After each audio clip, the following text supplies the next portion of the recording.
Hello and welcome to another video, where today we'll be discussing about quadratics. The first and the main form of quadratics is the general form. The general form, as it is ax squared plus bx plus c equal to 0, where in this equation a cannot equal to 0. This is because if a equals to 0, then this equation is not a quadratic anymore. It becomes a linear equation. The second equation in our quadratics is the vertex form. The second form, sorry, not equation, which is x minus h whole square plus k. In this form, we can find the vertex by inspection. So the h represents the x-coordinate of the vertex and the k represents the y point of the vertex. And the third form is the factorized form. The factorized form can take place as x, for example, plus or minus 1, or x plus or minus 1. Now, these are the three main forms for quadratics you must know. Now, our next thing in quadratics is the quadratic formula. So, formula. And the quadratic formula takes place as this. X equals minus b plus or minus square root b squared minus 4ac divided by 2a. Now, this equation looks really long and it could be really messy, but while working with it, you can make it easier. Now, this part of the equation. Now, this is a very important part. This is known as the discriminant. Also in symbol form, just a d. So d equals square root b squared minus 4ac. Why is this important, you might ask? Well, if you think about it, in a quadratic, you could have real solutions and no solutions. Real solutions can be found immediately using the discriminant. This is because you cannot square root a negative number. So this is not possible. You'll have to use imaginary numbers, which will be coming in later in the video. Not this video, but later in the channel. Therefore, you will only have to have real numbers inside. So 1, 2, 3, and so on. You could have decimals, fractions, whatever, but you cannot have negative numbers. This is not allowed. So that being said, let's do our first question. So our first question, which is x squared plus 13x plus 40, is in the general form. You might be wondering what the a value is. The a value is actually 1, but we don't need to mention that. So therefore, it's just y equals x squared plus 13x plus 40. So given that the a value is 1, so a equals 1, and the b value is the coefficient of x. So b equals 13, and the c value, also known as the constant, is 40. So that, and the a value, which is 1. So now, what do we do with this? Well, we were asked to factorize this, so we'll have to use the factorized form. But how do we end up from this to a factorized form? Well, first, we do something called prime factorization. Prime factorization is when you take the constant, so 40, and then you draw two lines like that. And now, here comes the prime factorization part. You can only divide the constant by prime numbers. So prime numbers, if you may forgot, which are 1, 2, 3, 5, 7, 11, 13, and so on. Prime numbers are basically numbers which can be divided by it and 1. So 2 can be divided by 2 and 1, and so on. And now coming to our case, 40. So 40, if you look at our prime numbers list, can be divided by 5. So 40 divided by 5, that gives us 8. So we add the remainder here. And now 8 is our value here. Now we have to see which values can we use that we can divide 8 by in our prime factorization form. So 8 divided by 2, since that's the next prime number we can use to divide 8 by, gives us 4. and 4 divided by 2 is 2, and 2 divided by 2 is 1. That's a 1. So in the end goal of whole of this is to get to 1. I think I did a mistake, sorry. So 4 divided by 2 is 2. Let me just redraw it for you guys.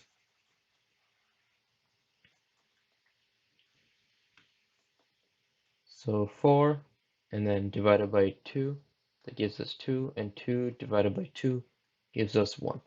Yeah. So now we came to this conclusion. Now what do we do to get into factorization form? Well, actually we find pairs. So you can tell by these two are a pair and these two are a pair. They're not permanent, but they can be a pair.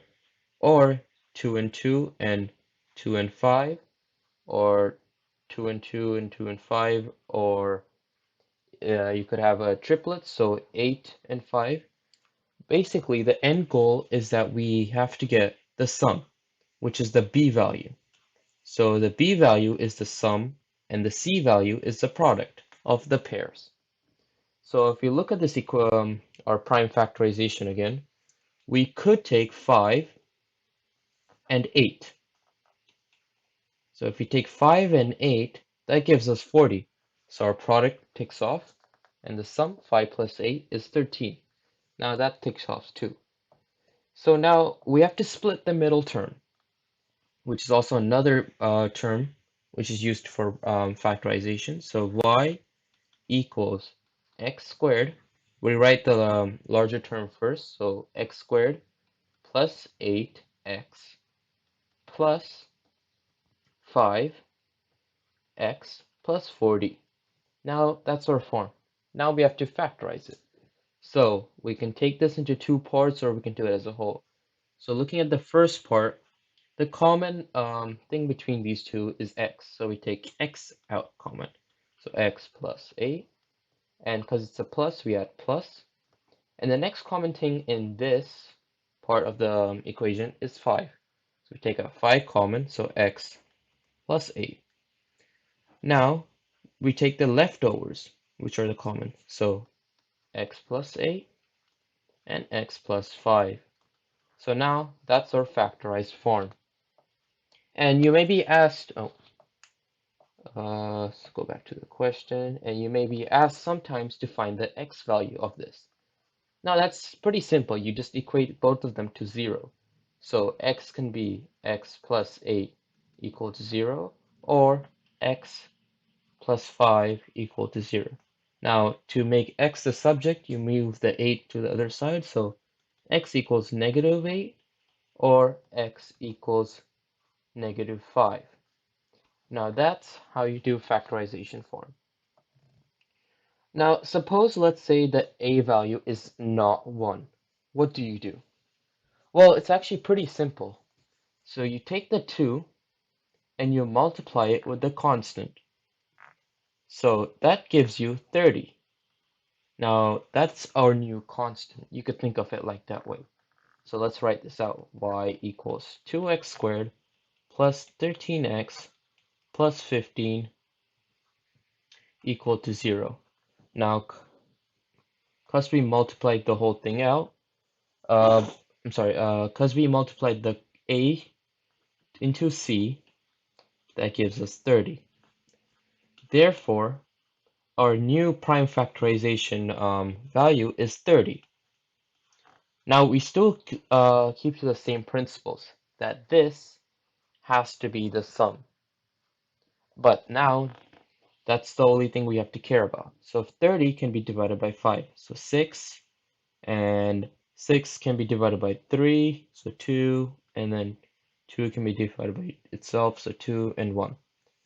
Now that's what we get, and by inspection you can already tell that to get sum 13 we take 5 and 2, which gives us 10, and we take 3 and 1, because 1 divided by 1 is 1. So 3 and 1, that gives us 3, and 10 plus 3 is 13. So we get our b value. So now if we rewrite it, y equals 2x squared So because we write the larger value first, so 10x plus 3x plus 15. And now we just repeat the process. So we take the common in the first part. So the common part is not only x this time, but also 2. So if we take 2x common, so that's x plus 5. And the next part, we take 3 common, so 3 and x plus 5. And now we just take the like terms together, so x plus 5 and 2x plus 3. And if we're asked to find our x values, we equate it to 0, as said before. So x equals -5, or x equals -3/2. So those are our x values, and that's how you do it if the a value is not 1. So now in the third question, we're given this equation, and suppose, let's say we're asked to find it in the vertex form. So let's remind us what the vertex form is. Y equals a minus h whole squared plus k, where these two are the coordinates of the vertex. So x, comma y. So now let's look at this. So to find the vertex form, what you first do is you write down the variables, what their value is basically. So a equals 1, b equals -2, and c equals -3. So those are our coefficient values and the constant. And the next part is the main part in the vertex form. So you use this equation, minus b over 2a whole square. So we know b is -2. And because in the equation it says minus, the minuses cancel out. So it's just equal to 2 by, and the a value is 1, so 2 by 2 whole square. And 2 divided by 2 is 1, and 1 squared is just 1. Therefore, this equation is just x squared minus 2x plus 1, and that's the first half, and we write it in parentheses, minus 3 and minus 1. Why do we minus 1 instead of adding 1? You see, whatever we do inside, we have to do the opposite outside. So let's suppose that, say it's minus 1, we would add minus 1 inside and plus 1 outside. And now if you still can't tell, this is in a perfect form, which is just x minus 1 whole squared minus 4. So that's our vertex form. So y equals x minus 1 whole squared minus 4. That's our vertex form. And the x-coordinate of the vertex is 1, not minus 1. Because as seen in the equation before, it's minus h. So the minuses get canceled out. So it's just 1. And the k value is plus, and minus rules over plus, so it's just 4. So that's our vertex of the equation. And of course, you could also graph this out and still do it, which we can do later. And this is our final question, where let's say we're asked to solve it. We're just asked to solve it for x. Well, first you might think, oh, we can do the factorized form, because 2 times 4 is 8. But if we do the prime factorization of 8, so 8 divided by 2 is 4, 4 divided by 2 is 2, and 2 divided by 2 is 1, 1 divided by 1 is 1. So that's our values, but none of these values give us 8. So what do we do? Well, if you're stuck in this situation, we always resort back to the quadratic equation. So let's remind ourselves one more time what the quadratic equation is. So we write it as x equals minus b plus or minus b squared minus 4ac whole divided by 2a. Now we list out the coefficient. Oh, my bad, sorry. Coefficients, so a equals 2, if I remember correctly, and our b equals -13, and finally c, our constant, equals 4. So now we just put these values into the equation. You don't have to memorize this equation since it's given in the IB booklet, but it's best to memorize since it can take time to find the equation in the booklet itself, the data handler.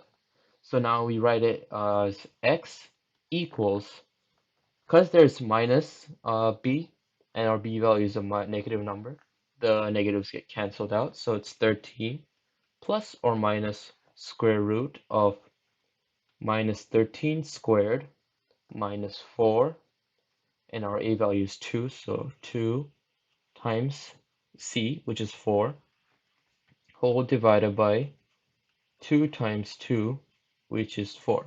But we write that in the next step. This is very important to write it in a step form, because if you do, let's say, a mistake in the answer, you always get method marks, which are very important for the question. So this is 13 plus or minus, and for this part, you may use your calculator. So 13 squared, negative 13 squared is 169, and minus 4, so 169 minus 4 times 2 times 4, that gives us 137 divided by 4. Now this is not a perfectly square root number. Therefore, you could leave it at your answer as x equals 13 plus square root 137 divided by 4, or 13 minus square root 137 divided by 4. This answer is also acceptable since this is an exact form, but sometimes you may be asked to write in decimal form. That's pretty simple. What you just do is 13 plus, and then you square root this number in your calculator. So that gives us 11.704699 recurring. Since in the IB it's asked for only 3 significant figures, therefore what we would do is 11 plus 705 divided by 4. And because in a quadratics you always have 2 answers, we write or, x can also equal to, or 13 minus 11,705 divided by 4.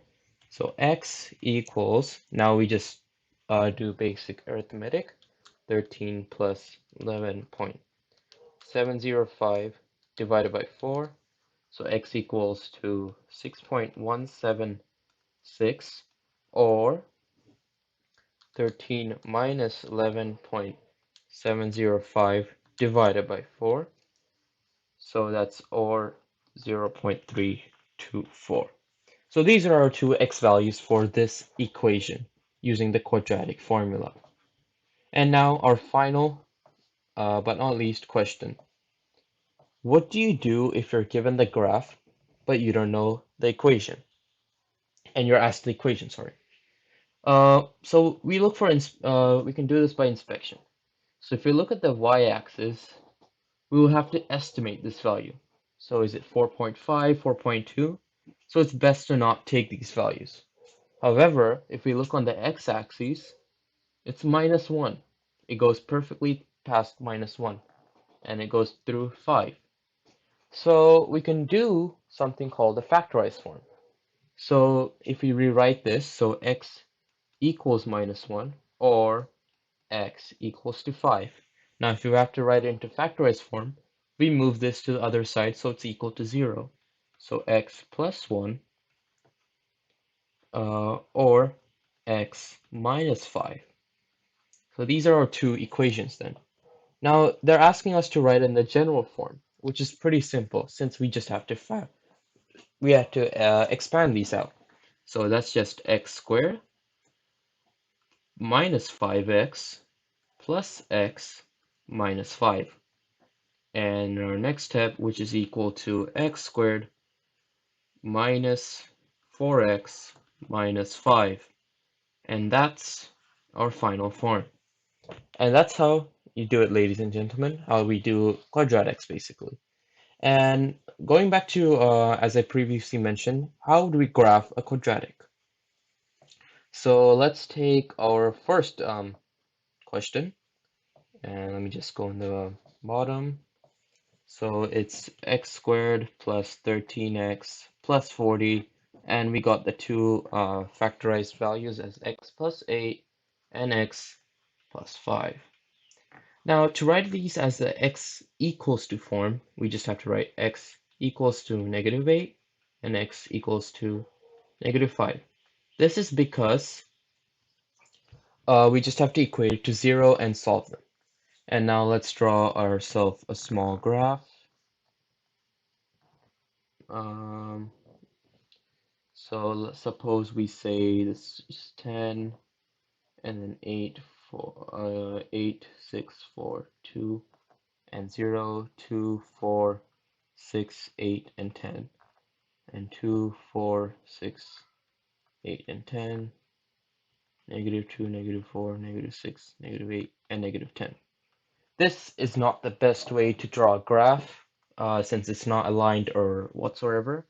But for sake of explanation, we'll just do it like this. So these are negative values. So our first intercept is -8 and -5, which comes there. So now we have the two x-intercepts. Now what do we do? Well, the next step is to use the vertex form. We could convert this obviously to a vertex form and do it, or we could use this formula, minus b over 2a. So that's x equals to minus b over 2a. That is the x coordinate of the vertex. So we have the x intercepts, that's our tick, and now we go back to our main equation,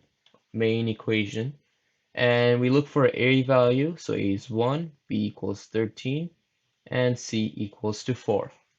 Now that's equal to minus 13 divided by 2 times 1, which is minus 13 divided by, oh, sorry guys, my pen is acting up, minus 13 divided by 2.